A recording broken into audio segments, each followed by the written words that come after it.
behind the scene and mine a short film hi in la en lo ni chuan va en phot ula chuan description a hen link ka da anga chuan heta inong kal le anga hetla hiron en le zok don ni bevek ule kamin chu tlan sang ani a chuan tuna hen Anthony Wolf a video thar mission kan nei ti chu behind the scene kan lo na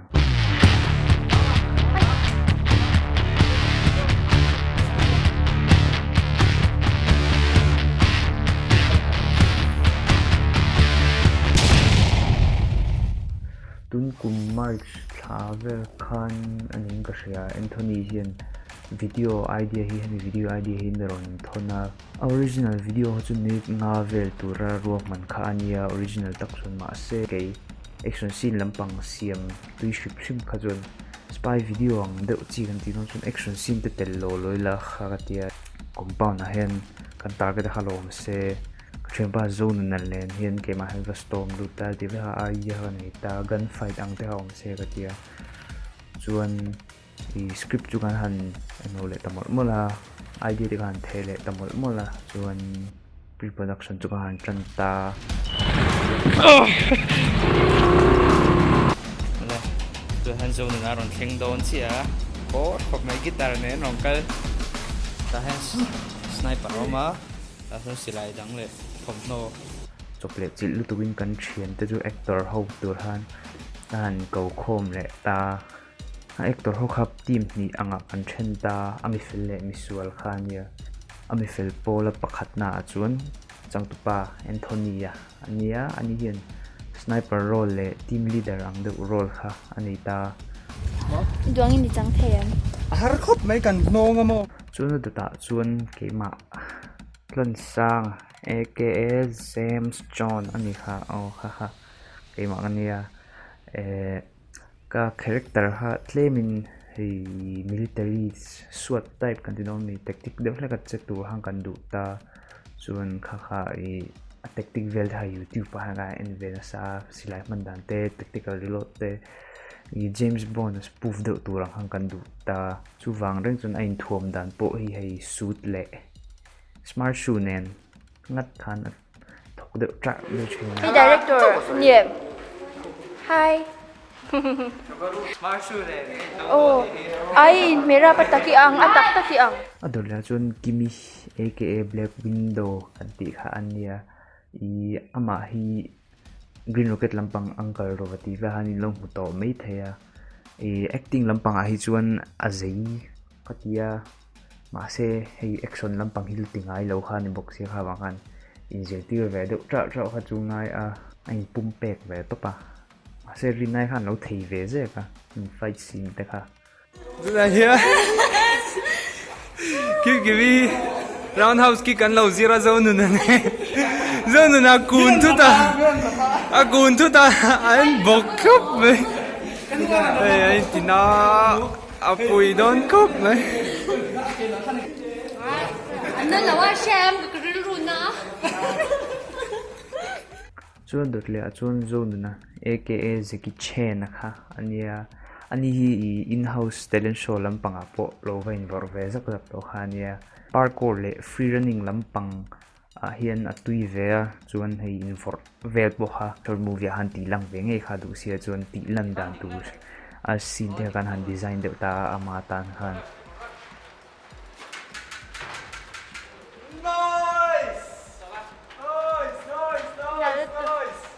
adot le chuan Josepha ania ani hi I fel le misual in kara tlazep chhun kha ania ani po hi parkour le free running lampang atui tho ania ma se acting lampang a po hin action ai de han lo thei phia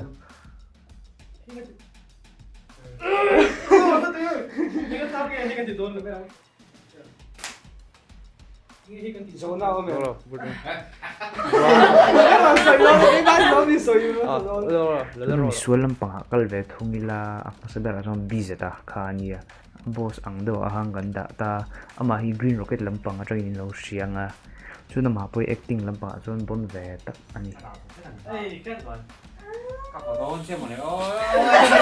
B.Za da hen bodyguard pani mai chia ha ani ta Sangpuii le Zopari kha I Sangpuii hi Taekwondo lampanga gold medalist ani an tin ka ya yeah Sangpuii tiang hi I thei no. Ma se silai kin le hetia han ka lem ve lam thanga han zeilo ve khop maya kha kha ani zirtir na sa khop Silai ka dan tur kan ziramo tu na hian hei. Zirtir mek ani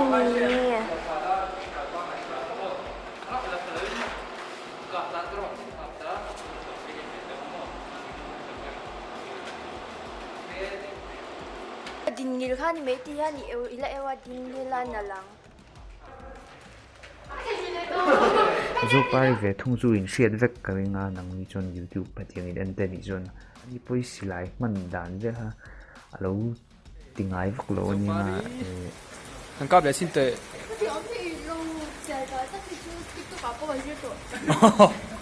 ase tin tin phang thang tir ve ma ya chon behind the scene heta kan ti lan ho hi ama lo Oti ba su khan la nya ya Hi Director sap Hai ni si shoot tu tiang ve rum me Zopari ni.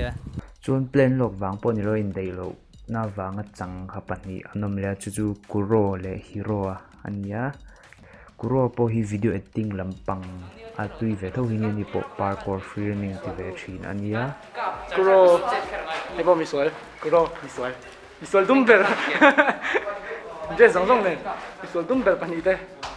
chun Hiro ve thung hi Green Rocket H production ti lam ami ania ani kan soundman kan ti maya achang le lights te na te khan rom tanga chang le camera te po ha operate ve boka chuan ani hian phal takin camera gear lights ti vel te po ama ta ni khelo ma se min ho tir ra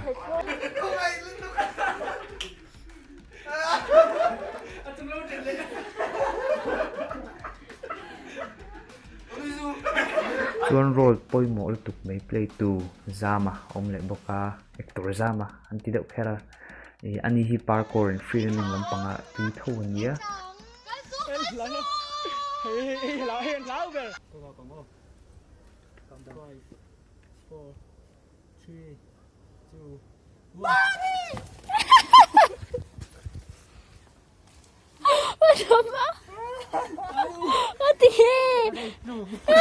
chuan crew member dang ko soi nei phalo te chu Cee-a ani hi drone pilot khania ama zara hen drone shot nal tak tak te ha kan nei thei pha Wan hei Cee-a nia kan drone pilot bon khop mai. John sin.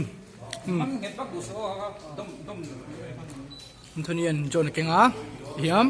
chuan Renza ha rongkal boka ani hi genius stuntman le photographer bon lutuk mai ania chu I arongkal ve le boka chuan tomber chuan Hope Music Studio chaltlang a studio chhung kha duanga min che tir the wangin upma chuan an ti mel kha kha lom thu le mole Te tu na hian in hei ka video tur min shoot pui dona heng ho hian hei hi kan mi suat pa tur nia chuan hei hi kan director B.Za Kan video nu nung bera hai nek le overcoat ka ha. Isa duaya. Na coat le, kamis le. chuan hei Hiro ania hei hi Sangpuii kan mi sual pa I assistant tur khani don ta ni chuan heta hian a mel thaber thai hi alang ve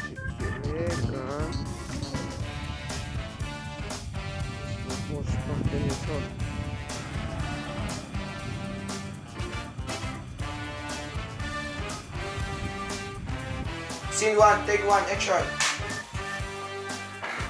Mali kan target tu chu Georgia hania mali do khanin hello sir adik don tero Tile jerang la roll. Scene 1, take 2, action.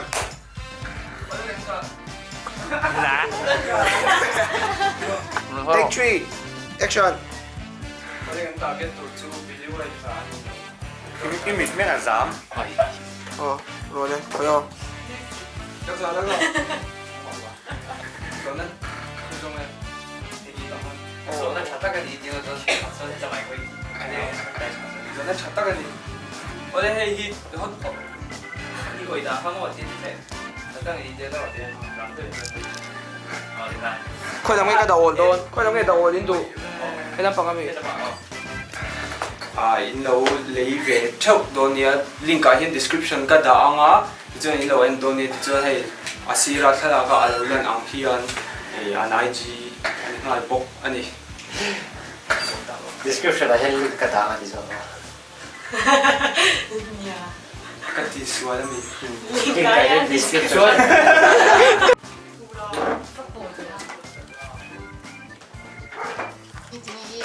cái màn cái gì xua 1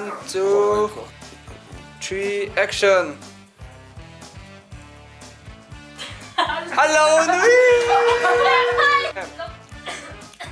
1 2 3 action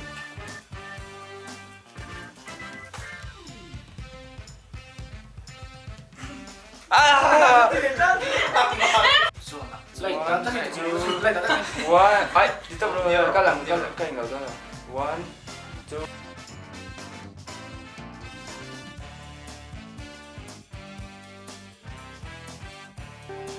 Đẹp đẹp lắm không?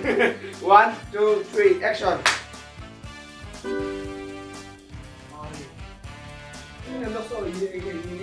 action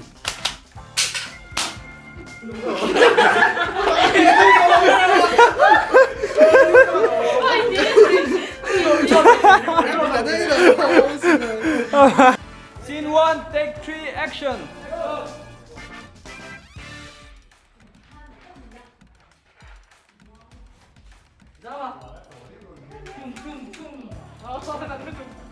yeah oh long Zopari roll cha what the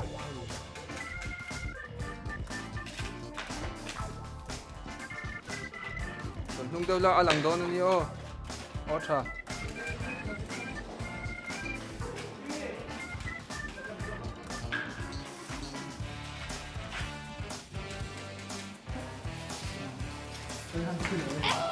kaya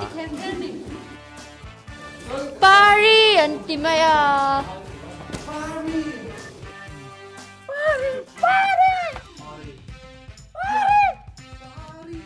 Theih roll vel hi mo cái role hi usul pa turan nia chuan enge adang ka se thamai di khan thamai Đang hiện thi lần này. nangi roll se ro Itu Antonia hey cái boss pa nia. Bodyguard tu tele. Achu so te. nia chuan hei hi chuan ke hi kita sniper si nami tu kan ta sniper ke ma pu pro di sara ka ti mai mo ke man sniper ha ga tung da suan ka so ka dum da tum vel don ta ni chu ani la bi se da tu chu lo la jing du su e ko la me ni cái ti nice nia ti ba tam nia ti ba kan the ngai se ro lo Cái này tiền đi đằng đôi này. pe chi ha sa ai ka han Zopari le Zopari Kuro so ta ma am ki no ka ma ma dam kan sai ka thi don ma tri ba zero kai ara so ta ing lo mo Ô cái đầu pay về dễ thì mình vẫn ngay ta.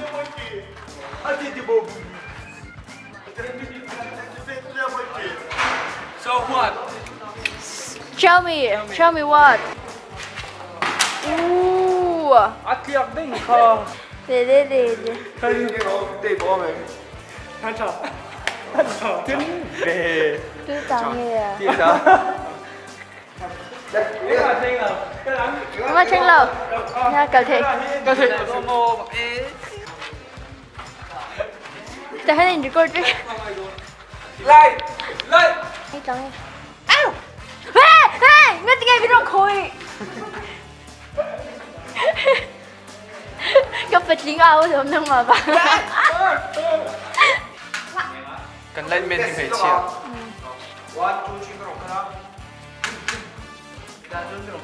Chỉ được có văn phòng là kia. chia bằng thế gì nó làm sao ha tu có nghe tu làm sao kim có nó làm ô cái rồi nó làm sao action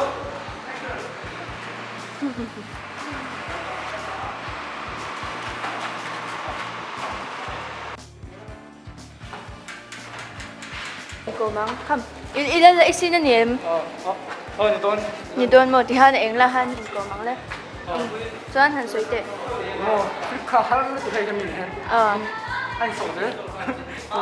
Anh ở thế đầu tiên nam gì? Cái cô. Hey, cái cô đi tay được à? Suy túi này em. Kamu tu chua. Darkar ni cik kamu. Em muốn lên khúc này nè.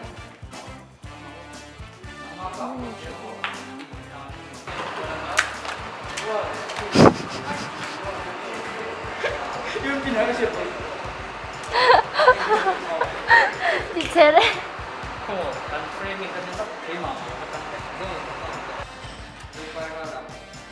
Cậu ông xin đơn. Inti xin nào một cái à.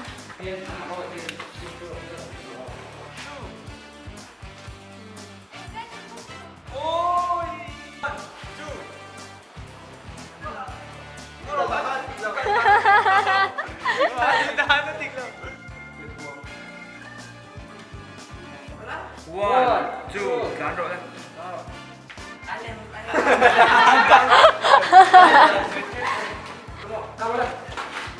Đây, biết rồi.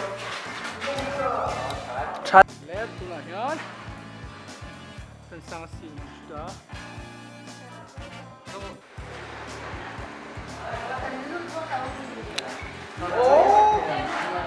Hiền, hey tân sang à nhớ. Main road. Lốt thì về lốt tệ. Lốt thì hơn.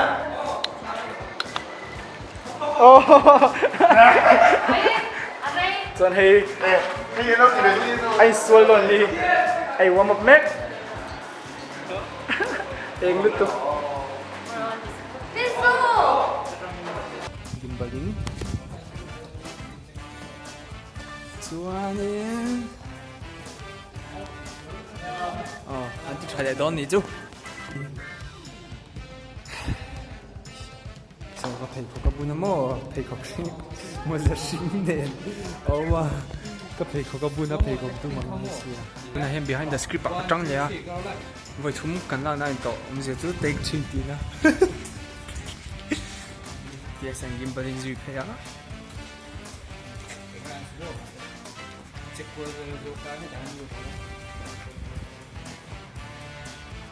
Anh qual velta ni chu Zopari kha kal thui tal tuka chuan hei Lai ya hian engi anti tuma abak malapa. Ana umani hi isolten nei ve. Tu tingen ni. Engi helan na han ti engi helan na han ti. Engi helan na. Chừng đâu những cái lâu Engi helan na. Oh. Hi lan Zama kan nei. Ama hi Anthony wow. LV. We only one virgin. And this is Sangpuii. So director le Kimi. Vein how em o. in how le to em. Mới là in how dính bering cái gì vậy? Xì lại lỡ rập.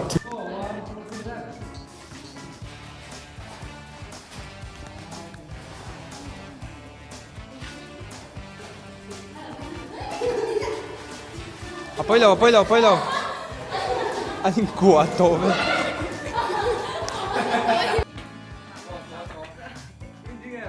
Ring nghe.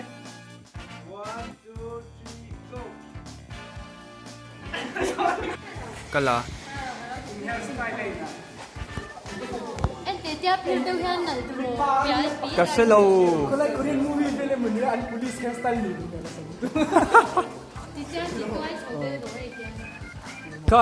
Kami ta bania không in lâu vào TikTok kami. Ai he in sama in nong ni.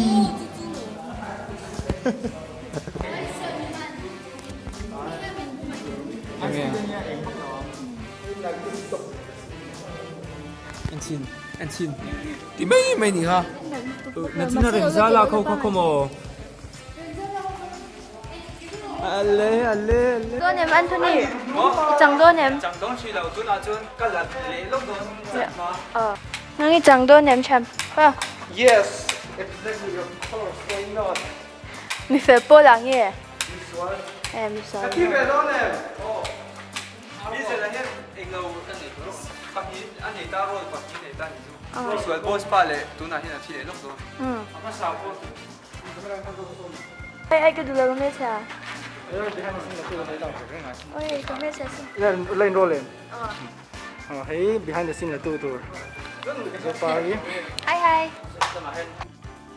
na hian kan shoot zo chia ai Kuro te po he ta hi oma chuanin midang ho hin ho to a hei ti es hi a bike scene live kan la le zoya chuanin tunan ho to don ni hei Kimi hi e ka chuak thanga ya po hi cái chuột boss le ni ka chuak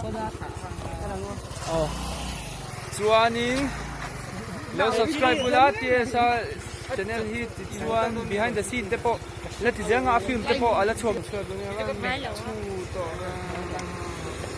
to ke khati zong khan ni maya behind the scene atan chuan I hetlai thleng top thleng bin lo inveni chuan lom thu ka hril cha a thei chuan Instagram lama te mi lo follow veula heta crew member ho zong hi description a hen an Instagram ka da veka chuan a thei chuan lo follow veula chuan khati zong kha video chu ani mai klome bye